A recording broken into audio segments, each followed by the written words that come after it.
મિત્રો અમે આજે આકાશગંગા જોવા આવ્યા છે અને તો મિત્રો અજમલગઢ ખરો ને એ ડુંગર પર આવેલા છે. ફેમસ છે અહીંયા પારસીઓનો કંઈક ઇતિહાસ છે, પરંતુ અમને જાણવા મળ્યું કે આજનો દિવસ છેલ્લો છે કે એના આ ડુંગર પરથી આકાશગંગા દેખાશે. તો અમે લોકો અહીંયા આવ્યા છીએ. ખબર નહીં દેખાય છે કે જોવા મળે કે નથી મળતું ખબર નહીં, પરંતુ અત્યારે લગભગ રાતના ઓલમોસ્ટ 12 થવા આવ્યા છે અને અહીંયા ફરતેનો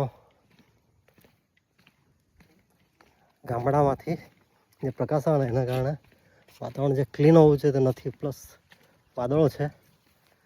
તો જોઈએ, જોવા મળે તો ફોટા પાડાય તો તમારી સાથે શેર કરીશું.